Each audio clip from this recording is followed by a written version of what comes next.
যেই সমস্ত মুসলমান ভাই বোনেরা সম্পদ পায়েছেরা সম্পদের পিছনে পড়িয়া দুনিয়ার পিছনে পড়িয়া আল্লাহর কথা বলে গেছেন, হঠাৎ করে একদিন তুমি দুনিয়া ছেড়ে যাইবা, আল্লাহর দরবারে যাইবা, আল্লাহ রাব্বুল আলামিন তোমারে জিজ্ঞাসা করবেন যে হে আমার বান্দা বান্দি, তুমি দুনিয়ার জগতে কি করেছো? তোমার আমি যেই পরিমাণে সম্পদ দিয়েছিলাম এই পরিমাণে তুমি হক আদায় করনি, তোমার সম্পদের হক আদায় করছো নি? এই সকল নারী আর পুরুষ আল্লাহর জাতের কসম খায়া বলবে, ওগো আল্লাহ রাব্বুল আলামিন তোমার জাতের কসম করে বলতেছি, তুমি আমাকে যেই পরিমাণে সম্পদ দিয়েছিলা আমার সম্পদের হক আদায় করেছি। আল্লাহ রাব্বুল আলামিন তার ডাইন দিকের বাম দিকের আমল তার সামনে ধরিয়ে আনবেন আর বলবে, হে আমার বান্দা বান্দি, এই দেখো তোমাদের আমল নামার মধ্যে কিছু নাই, কিছু নাই। তোমরা দুনিয়ার জগতের সম্পদের পিছনে পড়িয়া আমি আল্লাহর কথা তোমরা বলিয়া গেছিলেন, ওই যে দেখো তোমাদের আমল নামায় শুধু জিরো আর জিরো, আর কোনো কিছু নাই। জাকাতের টাকা পর্যন্ত তোমরা আত্মসাৎ করছো রে।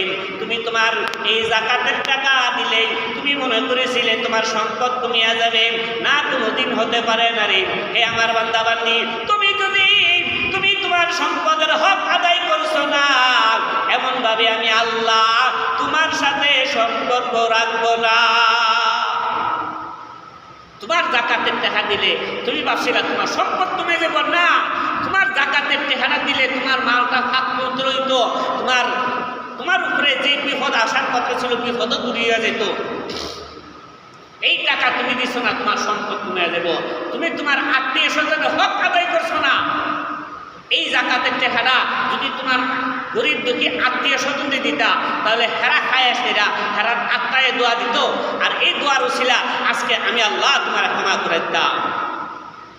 তুমি তোমার মাবুদের হক আদায় করছো না। 2 নম্বরে তোমার আত্মীয় স্বজনের হক আদায় করছো না।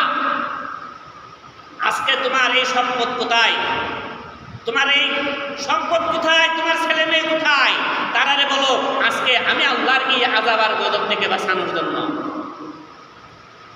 ইরাকের এক আল্লাহর ওলি, ইরাক বড় বড় আল্লাহর ওলির মাজার আছে, আল্লাহর নবীর সাহাবায়ে কেরামের মাজার আছে। ওই এলাকার একজন ব্যবসায়ী বিদেশ থেকে মাল আনতো জাহাজ দিয়ে সেরা। এই লোকের কর্মচারীর কাজ আসলো যে বছরে কত টাকা আয় হয় আর এর কত টাকা সম্পদ ইনকাম হয় হিসাব করে সেরা জাকাত দেওয়া। তো এই লোকের কর্মচারী হিসাব করে জাকাতের টাকা দেলাইছে। জাহাজ দিয়ে সেরা কয়েকটা জাহাজ বেরা মালাইতেছে আরো কয়েকজন মালিকের। জাহাজ সাগরের মাধ্য রাস্তা আওয়ার পরে এমন ঝড় তুফানে দেখা দিছে কয়েকটা জাহাজ ডুবিয়া মাল সহ পানির তলে গেছিল। তো এই হাজী সাহেবের কাছে খবর আছে যে হাজী সাহেব, জাহাজ দেয়া যে মাল আসার কথা ছিল এই সবগুলো জাহাজ পানির তলে চলিয়া গেছে। এই হাজী সাহেব বলতেছেন যে না, অন্যরার জাহাজ পানির তলে যাইতে পারে, আমার জাহাজ পানির তলে যাবে না রে। এই খবরই বলতেছে কারণ কি? হাজী সাহেব বলতেছেন যে হে ভাই, আমি তো আল্লাহর হুকুমের বাইরে আমি চলি না। আমার উপর আল্লাহ যে আইন জারি করেছেন, আমাকে আল্লাহ যে সম্পদ দিয়েছেন সম্পদের হক আদায় করি। আমি আমার আত্মীয় স্বজনের হক আদায় করি, যেমন ভাবে আমার মাবুদের হক আদায় করি, এমন ভাবে আমি আমার আত্মীয় স্বজনের হক আদায় করি। আমার উপরে আল্লাহ জাকাত খরচ করেছেন, আমি আমার এই জাকাতের পয়সা বিন্দু থেকে বিন্দু পরিমাণ কম আদায় করি না।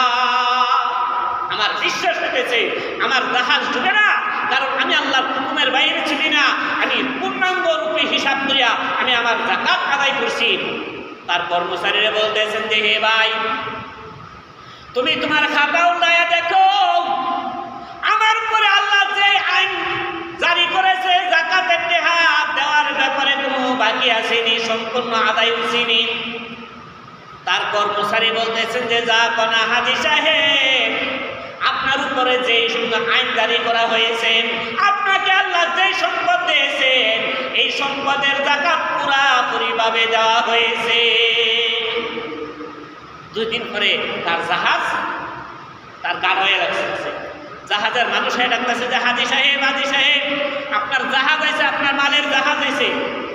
দৌড়ে গেছে, বলতেছেন যে হে ভাই, আমার কাছে খবর আইছে আমার মালের জাহাজ নাকি সাগরের মাঝখানে ডুবিয়া গেছে, কিন্তু আমার অন্তরে অতটুকু বিশ্বাস আছে আমার উপরে আমার মাবুদ যে আইন জারি করেছেন সেই আইন আমি মানছি। আমার উপর যাকাত খরচ করেছেন, আমি আমার মাবুদের হুকুম আদায় করেছি, আমি আমার মাবুদের আইন মেনেছি। বলতেছেন যে দেখো, আল্লাহর আইন মানার মধ্যে লাভ আছে, আল্লাহর হুকুম মানার মধ্যে লাভ আছে। আল্লাহ আমার উপরে যাকাত খরচ করেছেন, যাকাতের টাকা দিয়েছি। আর যারা যাকাত দেয় নাই তারা মালের জাহাজ পানির তলে ডুবিয়া এখন পৌঁছতেছে। তাহলে আল্লাহ যারা উপরে যাকাত খরচ করেছেন এই যাকাত যদি আদায় করে আল্লাহ রাব্বুল আলামিন এই বান্দারে দুনিয়ার জগতের আযাব আর গজব থেকে বাঁচিয়ে রাখবেন। আল্লাহ রাব্বুল আলামিন তার এই সম্পদ আরো বৃদ্ধি করে দিবেন। আল্লাহ রাব্বুল আলামিন তার এই সম্পদরে পাক পবিত্র করে দিবেন। সুবহানাল্লাহ।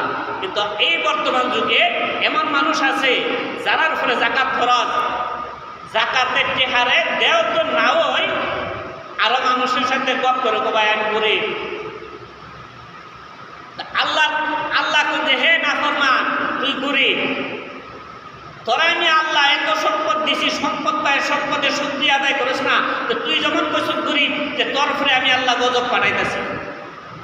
আল্লাহ নবী বলেন যে হে দুনিয়ার জগতে নারী আর পুরুষ, যাদেরকে আল্লাহ যেই পরিমাণে সম্পদ দিয়েছে, যাদেরকে যেই অবস্থা রেখেছে, এই অবস্থার উপর তোমরা শুকরিয়া আদায় করো। শুকরিয়া আদায় করলে আল্লাহ খুশি হয়ে যাবেন, তোমার এই অবস্থার মধ্যে আল্লাহ বরকত দান করবেন। তুমি যদি গরিব হয়েও আল্লাহর শুকরিয়া আদায় করো, আল্লাহ মুহূর্তে তোমাকে বড় লোক বানাইতে পারবে। এই জন্য যাকাত, নামাজ যেমন ফরজ, যাকাত দেওয়া ফরজ। নামাজ পড়া যেমন মানুষের উপরে মুসলমান নরনারীর উপরে আল্লাহ খরচ করেছেন, এমনভাবে যাকাত একদল মুসলমান নরনারীর উপরে আল্লাহ কি করছেন?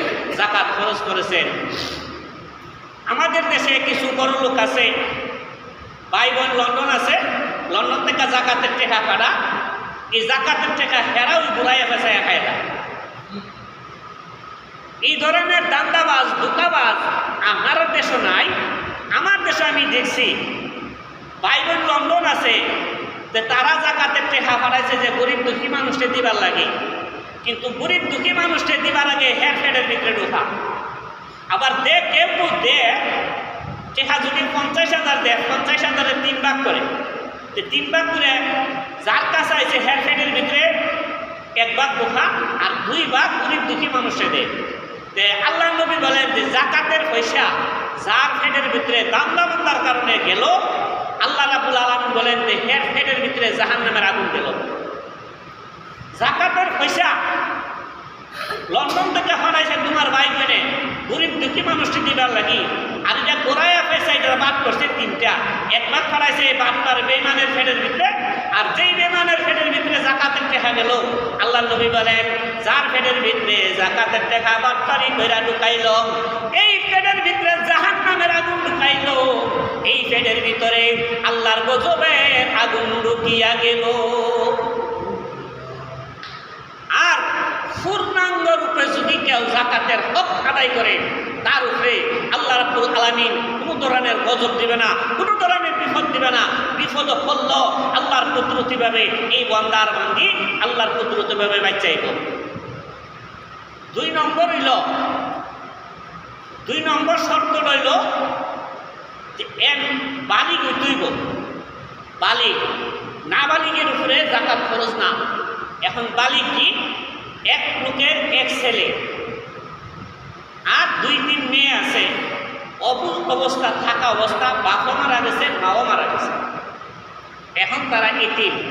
এরারে লালন পালন কে করতো?